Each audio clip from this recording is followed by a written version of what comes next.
So let's do some algebra revision. This is for the grade 8 algebra test on the 24th of June. The topic will be all algebra. So you will be writing on algebraic expressions from page 79 to page 95. And to help with that, you will also have to study exponents from page 45 to 52. And it's before scientific notation. Alright. So there are some concepts in your textbook. They will say further concepts involving algebraic expressions. This is on page 80.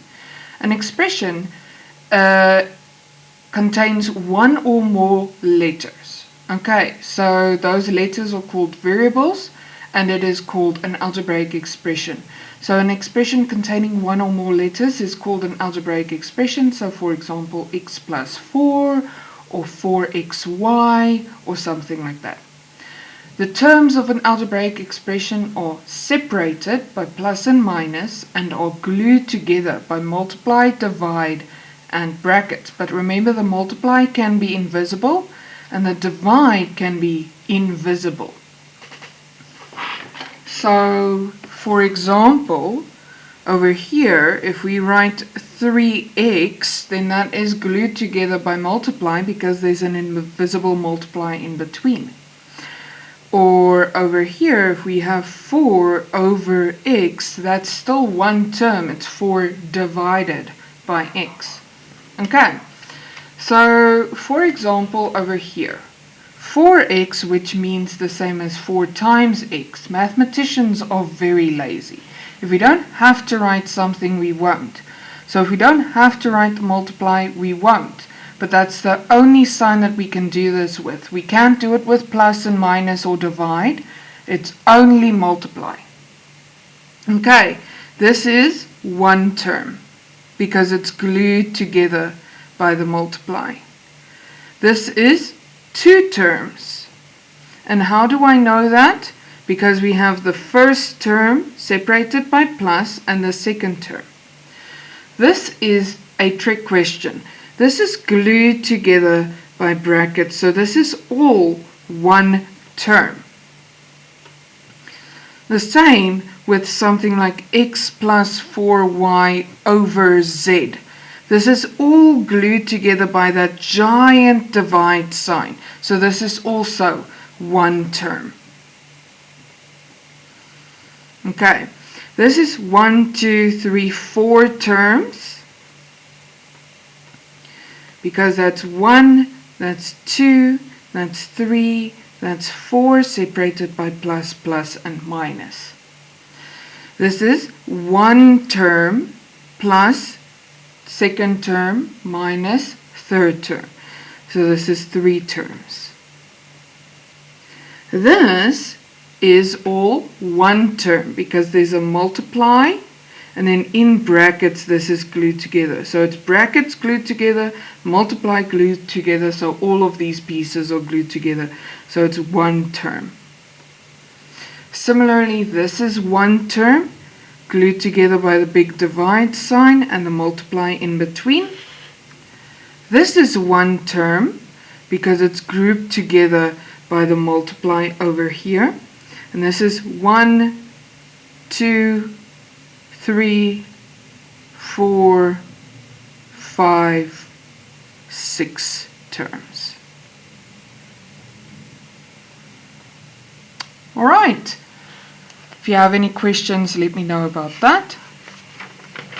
So let's learn about some of the types of algebraic expressions. A polynomial is an algebraic expression with one or more terms. Okay, so a polynomial can be a monomial as well. A monomial is a type of polynomial and it consists of one term. Here are 2 examples of that. A binomial, think of bicycle, has 2 terms. Okay, here is an example of that. There's your one term and 2 terms. Alright, a trinomial is a polynomial with 3 terms, so that is 1, 2, 3 terms.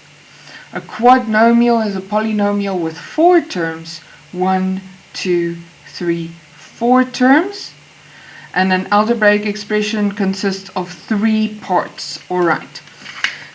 So there are more than just up to quadnomial. We have a pentanomial and such, but we don't learn about those. These are the most basic ones that we know about in high school. Okay. So an algebraic expression consists of 3 parts. A variable, or the letter in an algebraic expression. In other words, this is the number that can vary, can change. Then the coefficient is the number multiplied by the variable. Keep in mind that most of the time it's in front of the variable, but not always. And then the constant term is the number that doesn't have a variable, or the number that never changes. So let's have a look at some of those. As an example, we have 2 terms here. One term separated by a minus and second term. So there are 2 terms here. The variable would be the letter x. And the coefficient of x, if we cover x up, we're left with 7. And the constant term is the number without a variable over here. And it keeps the sign that's with it. So that's negative 5. For this one, we have 1, 2, 3 terms. That's 1, 2, 3 terms. We have 3 terms. And your variable is technically x, although if you write and x squared, most teachers won't mind that. Okay. So the coefficient of x squared. So we look for x squared. There's x squared. We cover the x squared, and that's 3. So the coefficient of x squared is 3.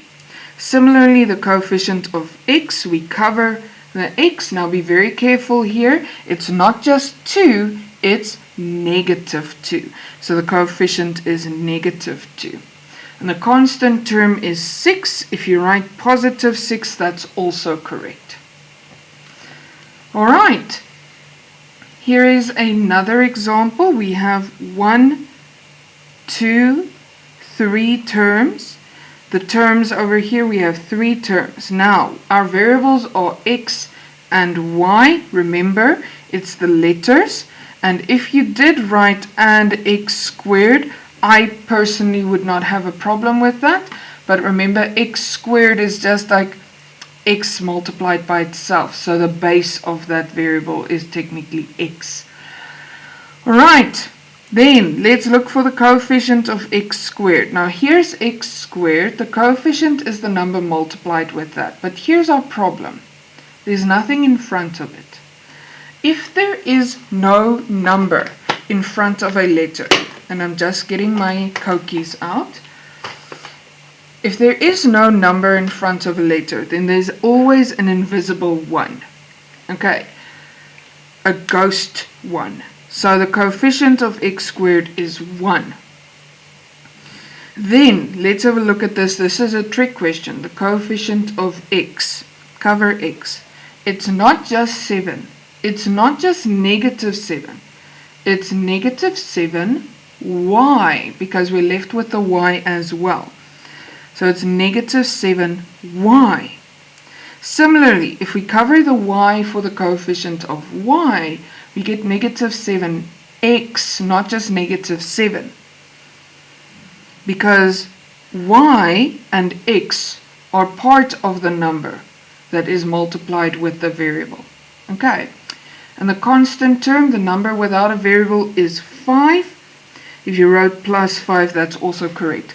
Just take a note, it's not always the last number, although it is usually the last number.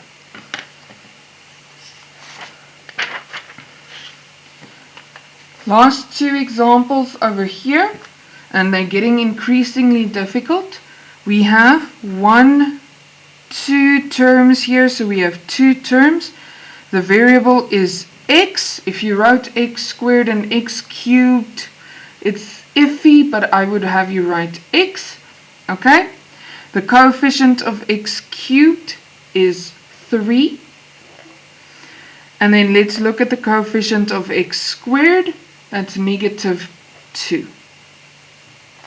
Alright, now over here we have a bit of a problem because none of these terms don't have variables. And looking for the constant term, we're looking for something without a variable. So if there is no constant term written, then it's an invisible 0, because adding 0 doesn't change the expression. Okay, so the constant term is actually 0.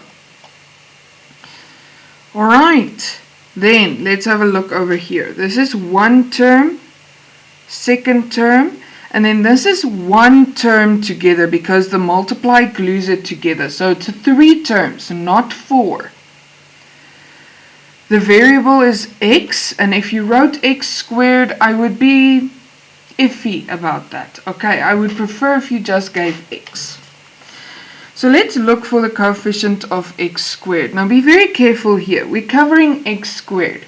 We're left with 2 over 5. Okay, so it's 2 over 5. If you want another way to look at that, you can say, okay, everything except the x squared. Okay, then let's look for the coefficient of x. Cover the x, it's not just 6, it's negative 6. And then let's look at the constant term. The constant term is 2 times 4. Neither of these have variables, so it's 2 times 4, which is 8. Alright, and if you wanted to add the plus in front, that's also correct.